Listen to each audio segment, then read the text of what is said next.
So magkaroon siya ng mga ano dito, palaruan ng mga bata. Yan, may landscape. Tsaka may mga ano din siguro, mga tindahan dito na ilalagay nila. Yan, ito yung widening dito na ginawa. 2 lanes siya. At umabot hanggang dito sa Caltex. Diretso yun hanggang ano, station ng TAF. Dito pala, no? Hanggang dito. So kayo yata yung last na poste. Oo nga, abot nga hanggang dito.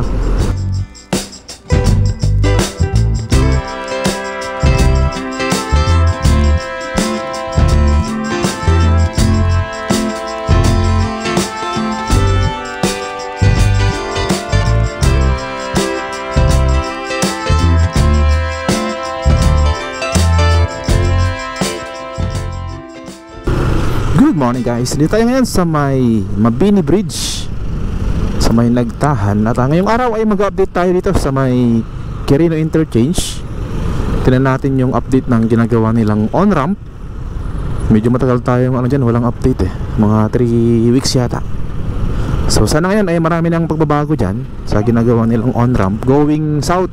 Tapos daanan din natin yung ginagawa nilang widening ng kalsada dun sa papuntang TAF. So tara, samahan niyo ako. Let's go.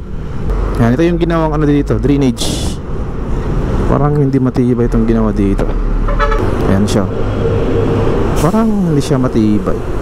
Dapat lagyan na lang din ng ano to, asfalto, para maganda sa ano din, sa mata at sa mga motorista. Yan to sa ano. Tapos dyan sa may Plaza Azul, tingnan nyo. Daming mga nakaparking na ano dyan, sakyan. Kasi itong Plaza Azul na to ay i-renovate to. Wala lagyan to ng park. Ayan o, Plaza Azul Redevelopment Project, City of Manila. Yan. So magkaroon siya ng mga ano dito, palaruan ng mga bata. Yan, may landscape. Tsaka may mga ano din siguro, mga tindahan dito na ilalagay nila para sa mga ano turista na papunta dito.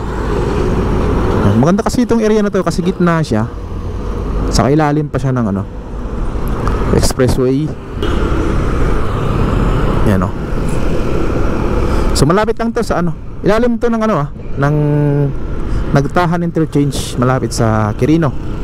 Ito lang yung Quirino Interchange,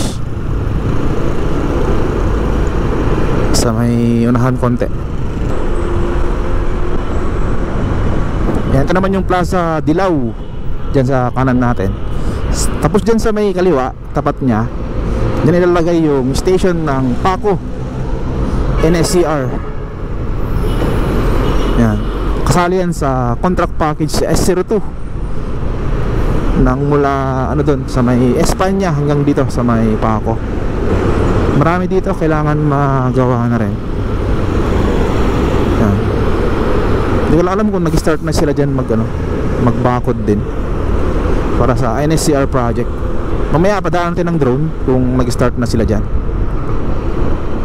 Pero ngayon dito muna tayo sa may Quirino Interchange. Yan, ito yung intersection ng Osmeña tsaka Quirino. Dyan sa may kaliwa natin, andyan yung ginagawa nilang on-ramp. Yan, tingnan natin dyan kung marami na silang mga poste na naitayo. Pero dito muna tayo. Ikot tayo dun sa may bandang ano, TAF. Tingnan natin yung ginagawa ring ano dyan, widening ng kalsada. Kasi ito yung crucial na area maraming ano dito, sasakyan. Tsaka pag rush hour ay ano dito, traffic.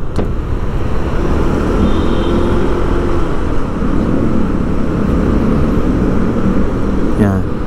Ito na yung Angel Linao Street. Dito maraming ano dito, street dwellers. O yan o, sa may gitna, di ba? Meron na naman dyan nakatira, makatulog.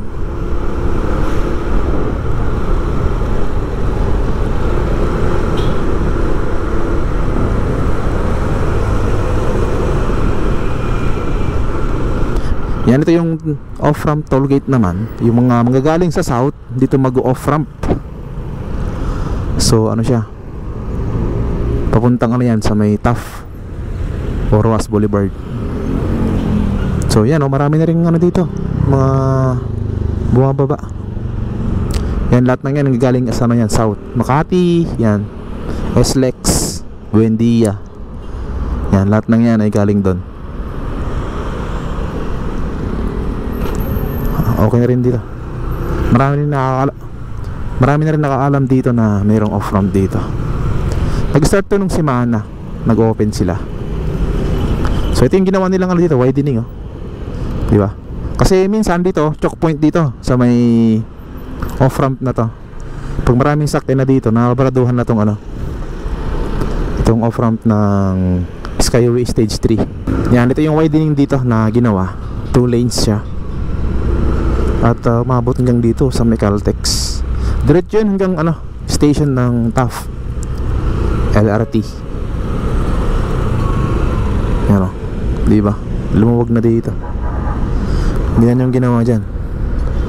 Meron din silang drainage na ginawa para pag may malakas na ulan ay dyan pupunta. Ang kapal pala nito. Makapal tong buhos nya. Parang isang ano ruler. Grabe. Ayos to. Malaking bagay to dito sa papuntang Roas Boulevard. Yan, dito sa Quirino Avenue. Dito tapos na dito. Diba? Yan. Sana lagyan to ng asfalto din pag matapos na, para maganda yung dadaanan dito ng mga motorista. Parang may butas dun na tubo ng nawasa. Mabot hanggang dito itong widening nila. Oo, ayos. Ayos to.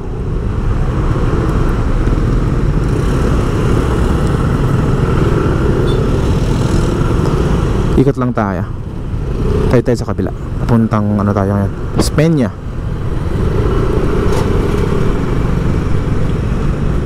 Ayan, ikot lang tayo dito. Papuntang Osmeña. Ito yung unang ginawa dito na widening. Naging 3 lanes siya. Parang ito na yata yung sagad niya. Hindi ko lang alam kung magkaroon pa dito ng ano, ng widening din. Sa kabila abot na yun ng ano, parang 4 lanes. So siguro meron din dito 1 lane dagdag. So tingnan natin sa susunod na mga taon o araw. Yan.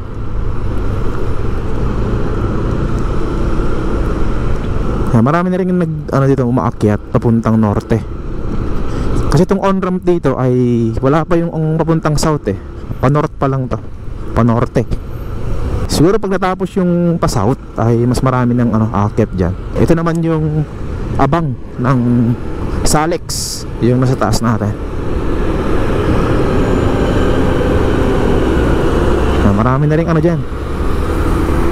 Siguro pagkatapos ng widening nila dun sa likod natin ay gagawin na yun, yung extension papuntang Salex. Papuntang yun, Roas Boulevard. Dudugtong yun sa gagawin nilang Salex. Yung 40 kilometers hanggang dun sa airport, New Manila International Airport. So medyo matagal pa to kasi maraming pang hindi gumagalaw na project. Ito meron ng to, tolda na blue. Sana hindi to matanggal. Kasi yung mga nandun sa Salex ay sa tagal-tagal nang hindi gumagalaw ay tatanggal na yung yung blue na sako niya, tolda. So sana ito ay gagalaw ito ng mabilis. Counterflow. Tapang nun Ito yung mga poste nya, may mga river cage na. Inaantay na lang yung nito, yung mga buhos nya. Dito ko connecta sa taas. Papuntang south to. Itong ginagawa nila. Southbound to na on-ramp. So exciting to pag natapos lahat to. Abot pala hanggang dito yung poste nya. Dito pala, hanggang dito. So kayo yata yung last na poste. Oo nga, abot nga hanggang dito. Dito wala na dito. So yun na yung pinakalas. So yan, maraming salamat sa pagsama sa akin. Magpalipad tayo ng drone para makita nyo yung kabuuan sa taas. Let's go!